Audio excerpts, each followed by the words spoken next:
إن الحمد لله نحمده ونستعينه ونستغفره ونعوذ بالله من شرور أنفسنا ومن سيئات أعمالنا من يهده الله فلا مضل له ومن يضلل فلا هادي له وأشهد أن لا إله إلا الله وحده لا شريك له وأشهد أن محمدا عبده ورسوله أما بعد فإن خير الحديث كتاب الله وخير الهدي هدي محمد صلى الله عليه وعلى آله وسلم وشر الأمور محدثاتها وكل محدثة بدعة وكل بدعة ضلالة وكل ضلالة في النار. قال الله تبارك وتعالى وما آتاكم الرسول فخذوه وما نهاكم عنه فانتهوا. موقر اہل علم، میرے محترم دینی بھائیوں اور قابل احترام ماں اور بہنوں، حافظ ابن حجر العسقلانی رحمہ اللہ کی کتاب بلوغ المرام سے کتاب الجامع کا ایک حصہ باب الترہیب من مساوئ الاخلاق، برے اخلاق سے ڈراوے کا بیان، اس باب کی حدیثوں کا مطالعہ ہم کئی ہفتوں سے کر رہے ہیں۔ آج اسی سلسلے کو جاری رکھتے ہوئے ہم حدیث نمبر 28 اور اس سے آگے کی حدیثوں کا مطالعہ کریں گے انشاءاللہ۔ پہلی حدیث اس سلسلے میں جو پہلی حدیث ہمارے سامنے ہے وہ تجسس کے باب میں ہے، لوگوں کی جاسوسی کرنا۔ حدیث کے الفاظ ہیں وعن ابن عباس رضی اللہ عنہما قال قال رسول اللہ صلی اللہ علیہ وسلم من تسمع حدیث قوم وهم له کارہون صب فی اذنیہ الآنک یوم القیامہ یعنی الرصاص، اخرجہ البخاری۔ عبداللہ ابن عباس رضی اللہ تعالیٰ عنہما سے روایت ہے، فرماتے ہیں اللہ کے رسول صلی اللہ علیہ وسلم نے ارشاد فرمایا کہ جو شخص ایسے لوگوں کی بات سنتا ہے کان لگا کر، جو اس بات کو پسند نہیں کرتے کہ ان کی بات کو سنیں، تو ایسے شخص کے کان میں قیامت کے دن سیسا پگھلا کر ڈالا جائے گا۔ اس حدیث کو امام البخاری نے اپنی صحیح میں روایت کیا ہے۔ حدیث نمبر ہے صحیح بخاری میں حدیث نمبر 7042۔ اس حدیث میں ایک برائی کی طرف اشارہ کیا گیا ہے جو عام طور سے لوگوں کے اندر پائی جاتی ہے، وہ یہ کہ دوسروں کی بات کو وہ کان لگا کر سنتے ہیں، ان کے راز جاننے کے لیے، ان کے عیوب معلوم کرنے کے لیے، ان کی ذاتی زندگی میں جھانکنے کے لیے۔ یہ اچھی بات نہیں ہے۔ کوئی انسان اگر کوئی چیز آپ سے چھپانا چاہتا ہے، آپ جاسوسی کر کے ٹوہ لگا کے اس کو معلوم کرنے کی کوشش کریں، یہ اچھی بات نہیں ہے۔ حدیث کے الفاظ یہاں پر جو آئے ہیں وہ ہے من تسمع حدیث قوم۔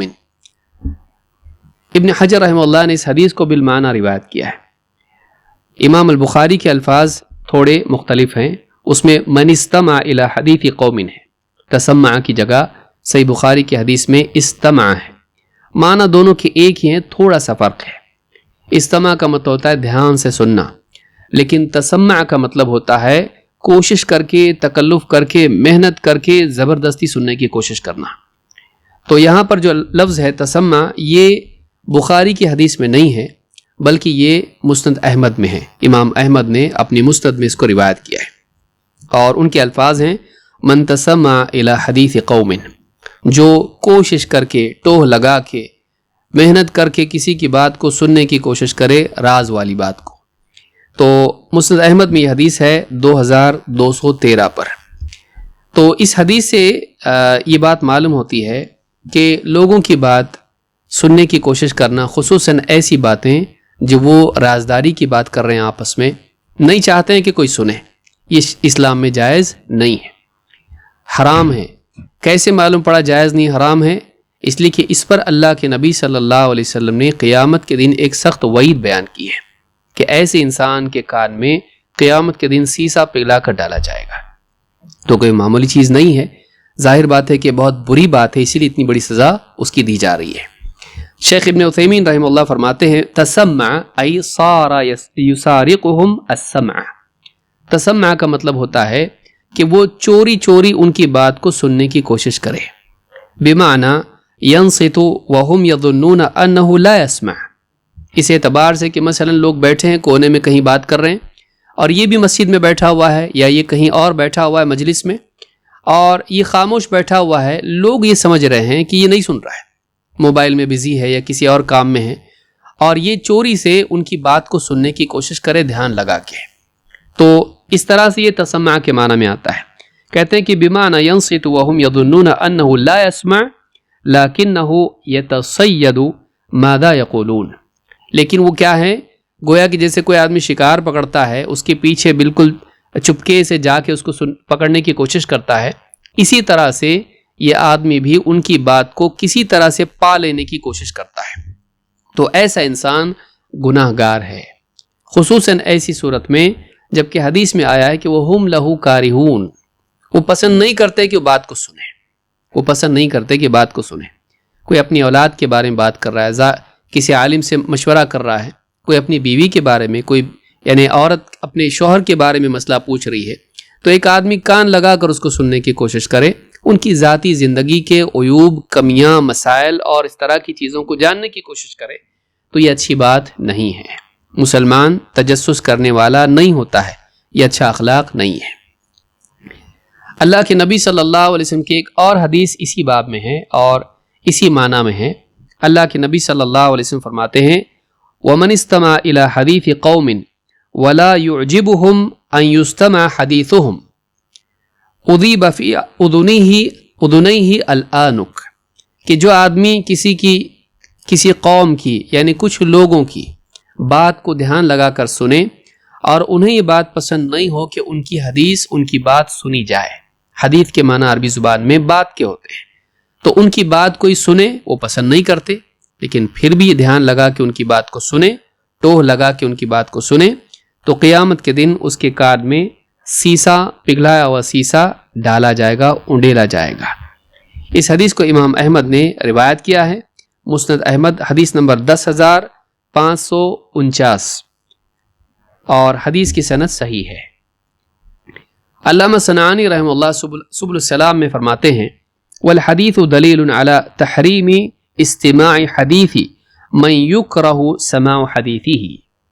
اس حدیث میں اس بات کی دلیل ہے کہ ایسا انسان جس کا سننا لوگوں کو پسند نہ ہو، ایسے انسان کا اس بات کو سننا حرام ہے.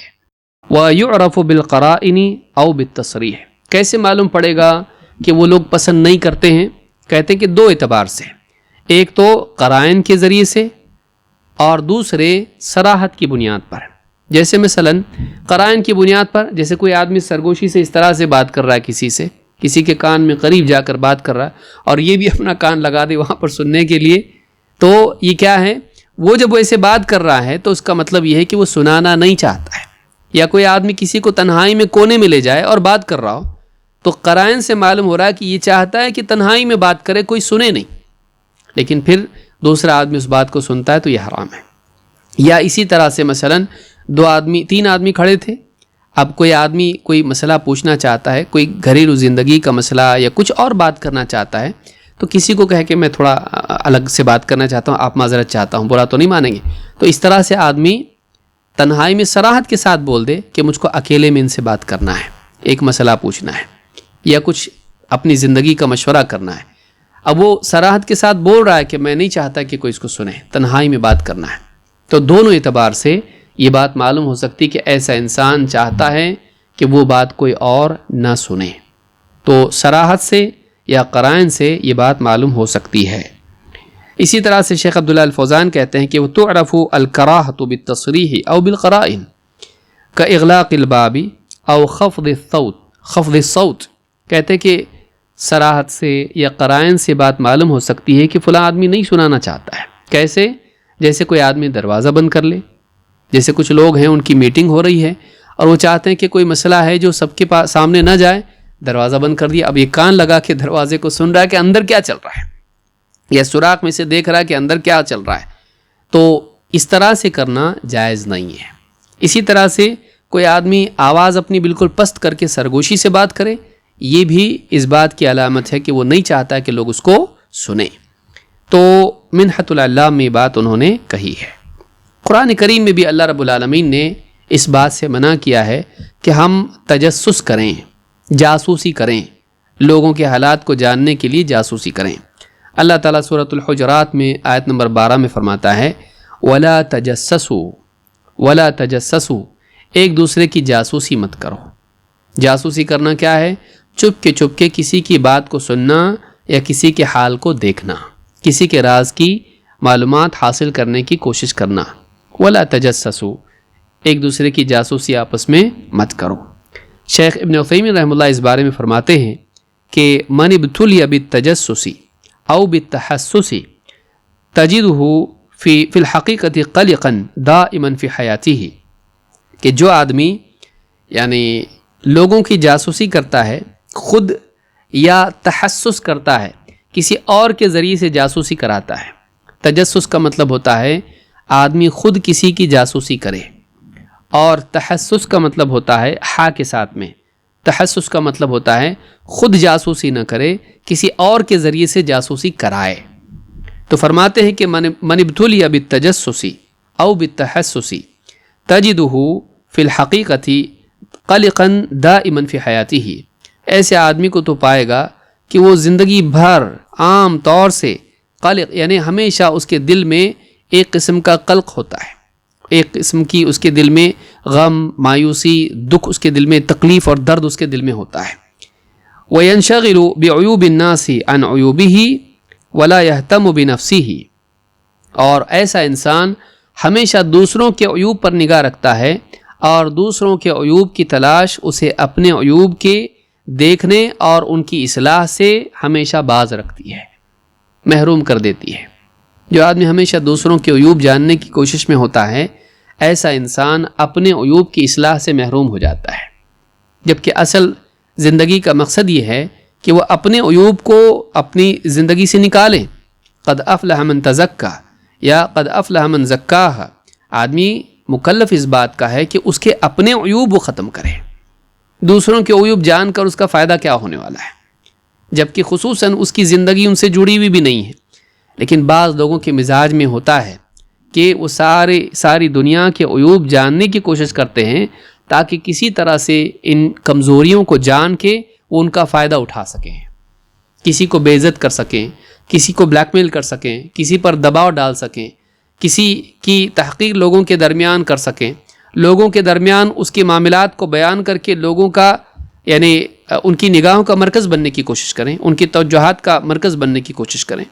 یہ ساری چیزیں اچھی بات نہیں ہیں، تو لوگوں کی جاسوسی کرنا یہ بری بات ہے۔ تفسیر سورۃ الحجرات میں شیخ ابن عثیمین نے بات کہی ہے۔ سعید المقبری کہتے ہیں مررت علی ابن عمر، ابن عمر رضی اللہ تعالیٰ عنہما کے پاس سے میں گزرا، ومعہ رجل یتحدث، ان کے ساتھ ایک آدمی تھا جو کچھ باتیں کر رہا تھا، فقمت الیہما، دونوں کھڑے تھے تو میں بھی جا کے کھڑا ہو گیا، آپس میں دونوں بات کر رہے تھے، میں بھی جا کے کھڑا ہو گیا۔ فلطم فی صدری، عبداللہ ابن عمر رضی اللہ تعالیٰ عنہما نے میرے سینے پر ساتھ تھپڑ جیسا مارا، ہاتھ مارا۔ فقال اذا وجدت اثنین یتحدثان فلا تقم معهما، جب تو دیکھے کہ دو آدمی آپس میں بات چیت کر رہے ہیں تو سیدھے جا کے ان کے پاس کھڑے مت ہو جا، ولا تجلس معهما، اور نہ جا کے بیٹھ، چاہے وہ کھڑے ہوں یا بیٹھے ہوں، ان کے پاس جا کے کھڑا مت ہو جا تیسرا سننے کے لیے، یا ان کے پاس جا کے ان کی مجلس میں بیٹھ مت، حتی تستأذنہما، یہاں تک کہ تو ان سے اجازت لے لے، بلا اجازت نہیں، اجازت لے کر ٹھیک ہے۔ فقلت اصلحک اللہ یا ابا عبد الرحمن انما رجوت ان اسمع منکما خیرا، کہا کہ اے ابو عبد الرحمن اللہ آپ کا حال درست فرمائے، میں تو بس اس تمنا میں، اس امید میں آیا تھا کہ آپ دونوں شاید کوئی خیر کی بات کر رہے ہیں تو میں بھی وہ سن لوں، دین کی کوئی بات ہوگی تو اس لیے سنوں۔ تو اس طرح سے انہوں نے اپنی معذرت پیش کی کہ میں جاسوسی کے لیے نہیں آیا تھا، بلکہ میں اس لیے آیا تھا کہ شاید آپ کوئی دین کی بات کر رہے ہوں گے تو میں آپ کی بات آ کر سنوں۔ امام البخاری نے الادب المفرد میں یہ روایت نقل کی ہے، اور حدیث نمبر ہے 1166، اور حدیث کی سند صحیح ہے۔ اس سے معلوم ہوتا ہے کہ صحابہ اس بات کو پسند نہیں کرتے تھے کہ اگر دو آدمی بات کر رہے ہوں تو ایک آدمی جا کر ان کے پاس، چاہے وہ کھلے میں ہوں، وہ جا کر ان کے ساتھ میں کھڑا ہو جائے، ان کی بات کو سنے۔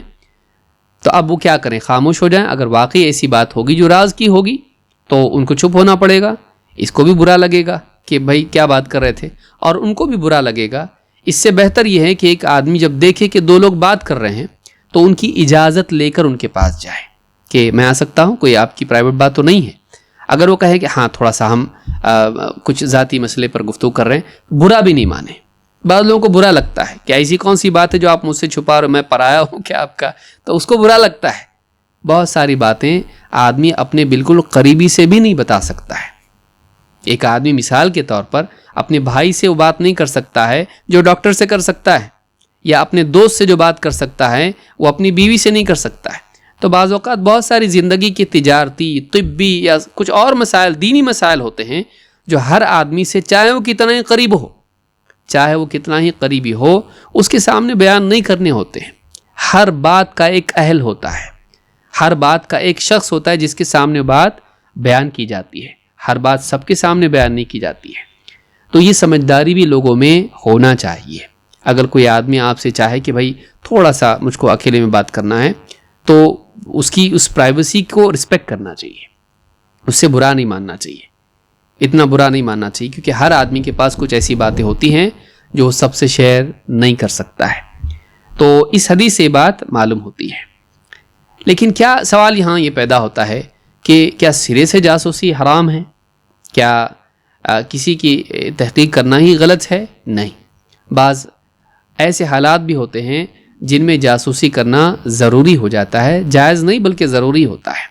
خاص کر کے جیسے مثال کے طور پر پولیس ہے، ان کے لیے ضروری ہوگا کہ وہ تحقیق کریں، معلومات لیں، یا اسی طرح سے اسلام اور کفر کے درمیان جنگ جاری ہے، تو ایسے موقع پر مسلمان جا کر دشمنوں کی جاسوسی کر سکتے ہیں، اور ہر ملک کرتا ہے۔ دوسرے ملکوں میں ان کے اپنے جاسوس ہوتے ہیں جو ان کی حفاظت کے لیے کہ کوئی ایسی کارروائی وہ نہ کر رہے ہوں کہ ہم لوگوں کے لیے نقصان ہو، وہ کرنا پڑتا ہے، وہ غلط بھی نہیں ہے۔ اللہ کے نبی صلی اللہ علیہ وسلم نے خود حضرت حذیفہ رضی اللہ تعالیٰ سے خندق کے دن کہا تھا، اور آپ نے علانیہ پہلے کہا، بعد میں حضرت حذیفہ کو بھیجا، آپ نے کہا الا رجل یأتینی بخبر القوم جعلہ اللہ معی یوم القیامہ۔ امام مسلم نے اس کو روایت کیا ہے، کتاب الجہاد والسیر، اور حدیث نمبر 1788۔ آپ نے فرمایا کہ کاش کہ کوئی شخص یا کوئی ہے ایسا شخص، الا رجل، کاش کہ کوئی شخص ایسا ہو، یأتینی بخبر القوم، جو قوم کی خبر میرے پاس لائے۔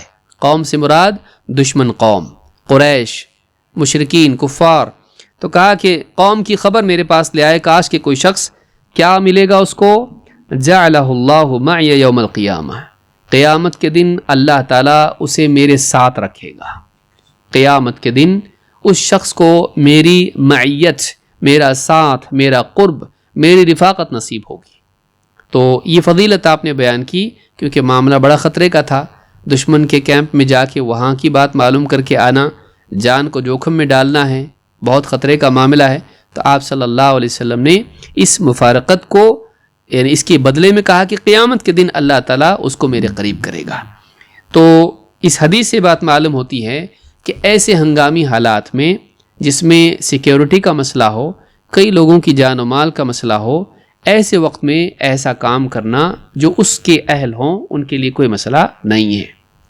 اسی لیے شیخ ابن عثیمین رحمہ اللہ فرماتے ہیں وَهَلْ يُسْتَثْنَى مِنْ ذَلِكَ الشَّيْء، یہ جو قاعدہ ہے کہ لوگوں کی بات چپکے سے جا کے نہیں سننا چاہیے، کیا اس میں کوئی استثناء بھی ہے؟ کیا اس میں کوئی ایکسیپشن بھی ہے؟ اس میں کوئی ایسا معاملہ بھی جس میں یہ قانون لاگو نہیں ہوتا ہے، یہ وعید اس پر نہیں لاگو ہوتی ہے؟ تو کہا کہ نعم یستثنى من ذلك التسمع الى العدو، کہتے ہیں کہ اس میں دشمن کی بات چپکے سے جا کر سننا، جو مسلمانوں کا دشمن ہو اس کی بات سن کر اس کی جاسوسی کر کے خبر لانا، اس کا استثناء اس میں ہو سکتا ہے۔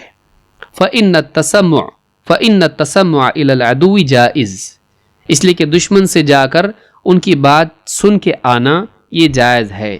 ولہذا کان النبی صلی اللہ علیہ وسلم یرسل الجواسیس العیون ترى ماذا یصنع العدو، کہ اسی لیے اللہ کے رسول صلی اللہ علیہ وسلم جاسوس بھیجا کرتے تھے تاکہ دیکھیں کہ دشمن کیا کر رہا ہے۔ تو دشمن کے جو بھی کاروائیاں ہیں ان کو جاننے کے لیے جاسوس اگر حکومت بھیجتی ہے تو اس میں کوئی برائی نہیں ہے. عالمی سطح پر سارے ہی ملک ایسا کرتے ہیں اور اس میں کوئی برائی نہیں سمجھتا ہے. یہ اپنی ان کی کے لیے ہوتا ہے اور یہ وار کی اور گورنمنٹس کی اسٹریٹجی کے طور پر یہ استعمال کیا جاتا ہے. اس میں کوئی حرج نہیں ہوتا ہے. تو یہ بات شیخ ابن عثیمین نے کہی ہے.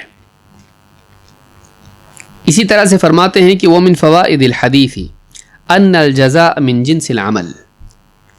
اس حدیث کے فوائد میں سے ایک بات یہ بھی ہے کہ جزا عمل کی جنس سے ہوتی ہے. کئی مرتبہ ہم یہ قاعدہ دیکھ چکے ہیں کہ جو بھی کام انسان کرتا ہے اللہ کے ہاں چاہے وہ اچھا کام ہو یا برا کام ہو اس کا بدلہ اسی عمل کے مطابق اللہ تعالیٰ دیتا ہے. اس حدیث میں کیا ہے؟ کہتے ہیں کہ وجہ انہ لما کان التسمع بالاذن کان العذاب علی الاذن. کہتے ہیں کہ اسی اعتبار سے دیکھا جائے تو بات یہ ہے کہ جب گناہ کان والا تھا تو سزا بھی کان کو دی گئی. یعنی جب آدمی کان لگا کر لوگوں کے راز کی باتیں جاسوسی کے طور پر سنتا ہے اس کی سزا یہ ہے کہ قیامت کے دن اس کے کان میں سیسا پگھلا کر ڈالا جائے گا. اس نے کان کھولا تھا اس کا کان بند کر دیا جائے گا کیسے؟ سیسا ڈال کر. تو فتح ذی الجلال والاکرام میں شیخ ابن عثیمین نے یہ بات کہی ہے. تو اس حدیث سے کل ملا کر یہ بات سمجھ میں آتی ہے کہ ایک انسان کو لوگوں کی باتیں، عوام کی باتیں، اپنے اقربا ہوں، پڑوسی ہوں، دوست احباب ہوں یا عام اجنبی انسان ہو، بعض اوقات انسان اتنا انٹرسٹڈ ہوتا ہے کہ دو اجنبی بھی اگر بات کر رہے ہیں تو ان کی بات بھی سننے کا شوق ہوتا ہے کہ کچھ تو بات، کیونکہ انسان کے اندر ایک تجسس ہوتا ہے کہ اچھی بات نہیں ہے، اسلامی اخلاق نہیں ہے کہ لوگوں کی پرائیویسی میں آدمی انٹروڈ کرے، یہ اچھی بات نہیں ہے. تو اس کی سزا یہ ہے کہ قیامت کے دن اس کے کان میں سیسا پگھلا کر ڈالا جائے گا، جو اس بات کی علامت ہے کہ یہ گناہ کبیرہ ہے. یہ گناہ کبیرہ ہے. جو گناہ آخرت میں یا دنیا میں اللہ کے عذاب کے مستحق بناتے ہیں، جس پر کوئی خاص وعید آئی ہو، اس بات کی علامت ہوتی ہے کہ یہ گناہ بڑا گناہ ہے، چھوٹا نہیں ہے. آئیے آگے بڑھتے ہیں اور حدیث نمبر 29 دیکھتے ہیں. حدیث نمبر 29 کیا حدیث ہے؟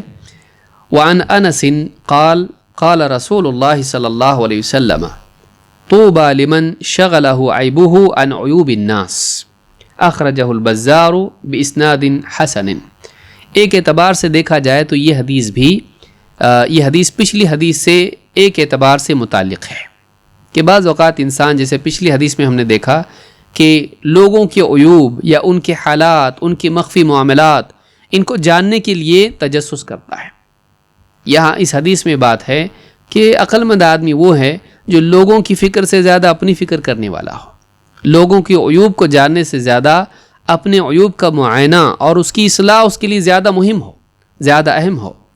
تو اس حدیث میں یہ بات ہے کہ خوشخبری ہے اس انسان کے لیے، خوشخبری ہے اس انسان کے لیے کہ من طوبى لمن شغلہ عیبہ عن عیوب الناس، کہ جسے اس کے اپنے عیوب، اس کا اپنا عیب، اس کی اپنی برائی دوسروں کی برائی کی ٹوہ میں رہنے سے مشغول کرتے ہیں.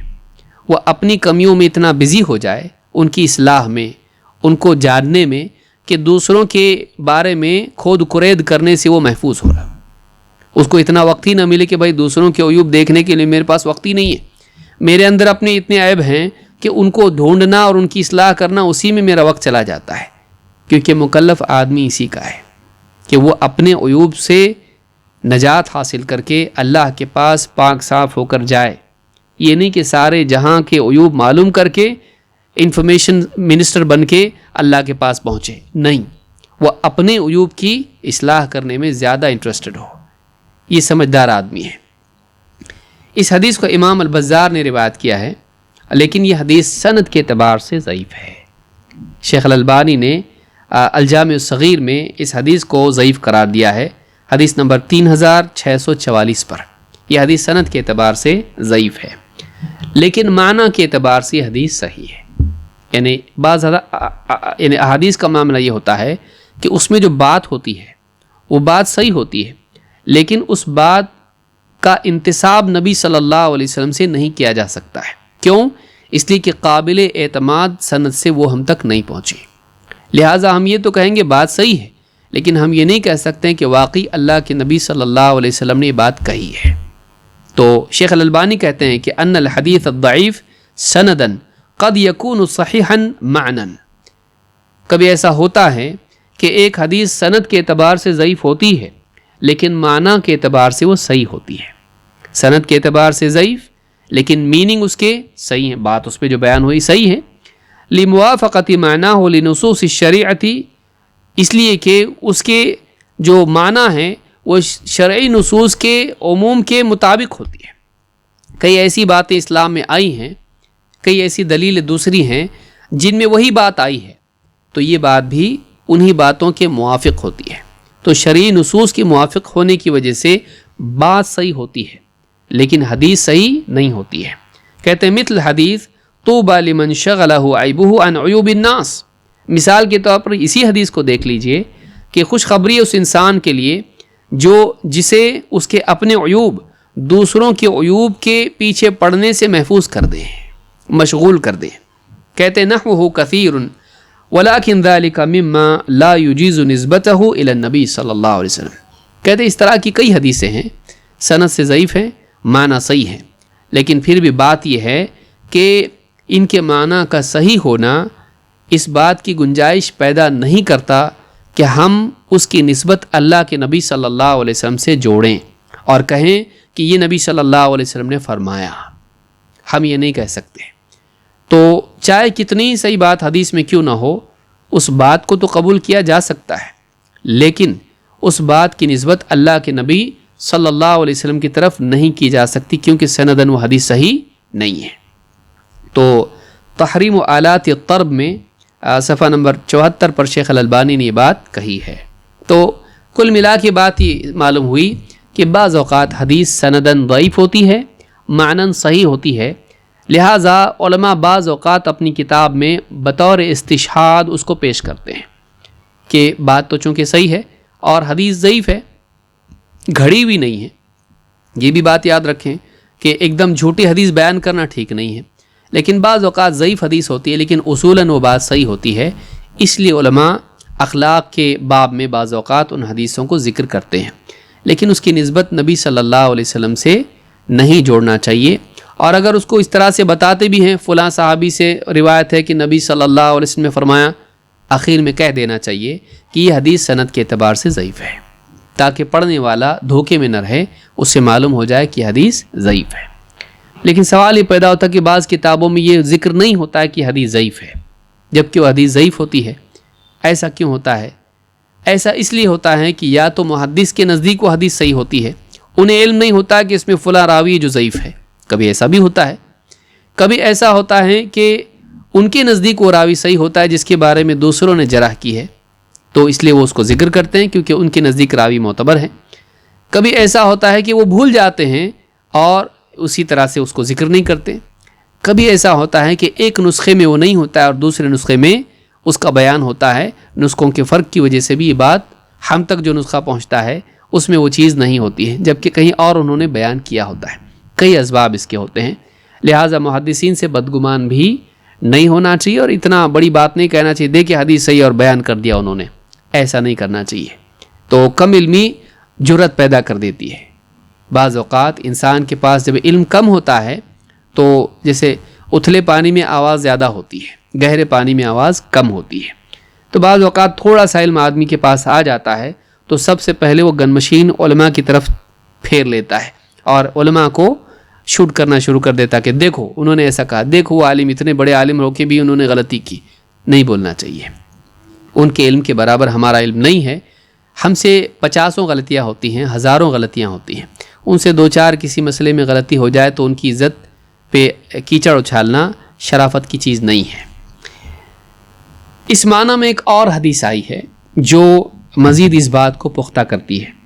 اللہ کے رسول صلی اللہ علیہ وسلم فرماتے اور یہ حدیث صحیح ہے.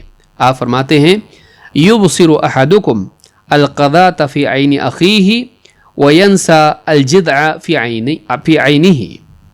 تم میں سے بعضوں کا حال یہ ہے کہ تم میں سے بعض لوگوں کا حال یہ ہے کہ وہ اپنے بھائی کی آنکھ میں تنکا تو دیکھ لیتے ہیں لیکن خود اپنی آنکھ میں شہتیر ہوتا ہے، پلانک جس کو آپ کہتے ہیں لکڑی کا، کہ ان کی اپنی آنکھوں میں اتنا بڑا شہتیر ہوگا وہ ان کو دکھائی نہیں دیتا ہے، لیکن اپنے بھائی کی آنکھ کا تنکا ان کو دکھائی دیتا ہے۔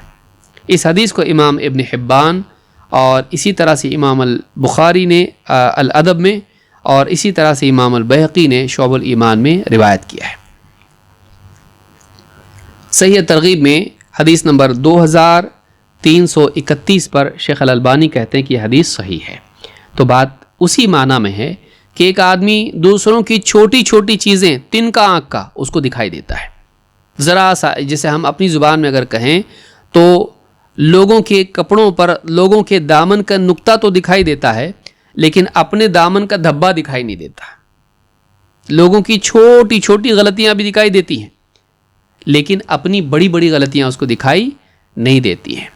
تو یہ انسان کا عیب ہوتا ہے کہ دوسروں کے عیوب وہ دیکھنے میں اتنا مشغول ہو جاتا ہے کہ چھوٹے چھوٹے عیوب باریک اس کو دکھائی دیتے ہیں، لیکن اپنے بڑے بڑے عیوب سے چونکہ اس کا دھیان ہی نہیں، ساری دنیا کی وہ جاسوسی کرنے میں لگا ہوا ہے، ساری دنیا کے حالات کو دیکھنے میں لگا ہوا ہے، اپنے حالات سے غافل رہتا ہے۔ کیا فائدہ؟ ایک انسان اگر سب کی اصلاح کر لے اور اپنی نہ کرے، اس کی قبر میں تو وہ خود جائے گا، دوسرے نہیں جائیں گے۔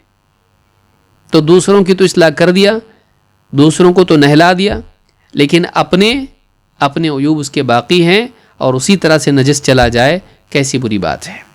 بلکہ دوسروں کے نجاستوں کا علم نکالنے لگے، دھول مٹی دوسروں کی دکھائی دے اس کو، اور اپنی نجاست اس کو دکھائی نہ دے، اس سے زیادہ بدقسمت آدمی اور کون ہو سکتا ہے؟ تو کہا کہ یبصر احدکم القضاۃ فی عین اخیہ وینسیٰ الجذع فی عینہ۔ تم میں سے بعضوں کا حال یہ ہے کہ وہ اپنے بھائی کی آنکھ میں تنکا دیکھ لیتے ہیں، لیکن اپنی آنکھ میں شہتیر اتنا بڑا ہے، لکڑی کا ٹکڑا گویا کہ ہے، لیکن وہ ان کو دکھائی نہیں دیتا ہے۔ آدمی کا طریقہ کیا ہونا چاہیے؟ وہ اپنی خطاؤں کے بارے میں فکر مند ہو، دوسروں کی اصلاح تو کرے ٹھیک ہے، لیکن اپنی خطاؤں پر آدمی فکر مند ہو کہ میرا کیا ہوگا آخرت میں۔ اللہ کے نبی صلی اللہ علیہ وسلم نے ایک صحابی سے کہا، املک علیک لسانک، اپنی زبان کو سنبھال، اپنی زبان کو قابو میں رکھ، ولیسعک بیتک، اور اپنے گھر کو اپنے لیے کافی سمجھ، اپنے گھر کو اپنے لیے کافی سمجھ، وابکی علی خطیئتک، اور اپنی خطاؤں پر روتا رہے، اپنی خطاؤں پر اس کر کے اور توبہ کے طور پر روتا رہے اللہ کے سامنے۔ اس حدیث کو امام ترمذی نے اپنی جامع یا اپنی سنن میں روایت کیا ہے، سیل جامع صغیر حدیث نمبر 1392، حدیث صحیح ہے۔ اس حدیث سے بات معلوم ہوتی ہے کہ انسان کو چاہیے اپنی زبان کو روک رکھے، لوگوں کی غیبتیں، لوگوں کے عیوب پر گفتگو، لوگوں کی عزتیں اچھالنا، لوگوں پر تنقید، آدمی حتی الامکان اس سے بچے، یہ مشغلہ اپنے لیے نہ بنائیں۔ ہاں، جہاں واقعی ضرورت ہو لوگوں کی اصلاح کے لیے یا لوگوں کو بتانے کے لیے، حق بتانے کے لیے، وہاں استعمال کریں۔ اپنے حد نفس کے لیے یا اپنی نفس کی لذت کے لیے اس کو استعمال نہ کریں۔ اپنی بڑائی کو بتانے کے لیے سب پہ تنقید، اس پہ تنقید، اس پر تنقید، نتیجہ یعنی مقصود کیا ہے کہ سب کمزور ہیں، سب کمتر ہیں، سب عیب والے ہیں، میں اتنا اونچا ہوں کہ سب کی غلطیاں بتاتا ہوں۔ بعض اوقات ایسا بھی ہوتا ہے۔ لوگوں پر تنقید کرنا ذمہ داری ہے، وہ نفس کی لذت کے لیے نہیں ہے۔ املک علیک لسانک، اپنی زبان قابو میں رکھ، ولیسعک بیتک، اپنے گھر کو اپنے لیے کافی سمجھ۔ سارے گاؤں میں گھوم کے سب کی انفارمیشن جمع کرنا اچھی بات نہیں ہے۔ ولیسعک بیتک، اپنے گھر کو اپنے لیے کافی سمجھ، وابکی علی خطیئتک، اور اپنی خطاؤں پر روتا رہے، اپنی خطاؤں پر ندامت کے آنسو رو، اپنی خطاؤں پر اللہ کے آگے گڑ گڑا کے توبہ کے آنسو رو، اپنے لیے معافی کرا اللہ سے رو دھو کر۔ تو یہ حدیث بتاتی ہے کہ انسان کو اپنی خطاؤں کی فکر زیادہ کرنا چاہیے۔ لیکن کیا اس کا یہ مطلب ہے کہ ہم لوگوں کی غلطیوں پر نگاہ نہ ڈالیں، لوگوں کی اصلاح نہیں کریں؟ نہیں، بلکہ وہ بھی ہم کو کرنا چاہیے۔ اللہ تعالیٰ قرآن کریم میں فرماتا ہے، اور اس آیت سے اکثر لوگ غلط فہمی پڑھتے ہیں، اس کی صحیح معنی جاننا ضروری ہے۔ اللہ نے فرمایا، یا ایھا الذین آمنوا علیکم انفسکم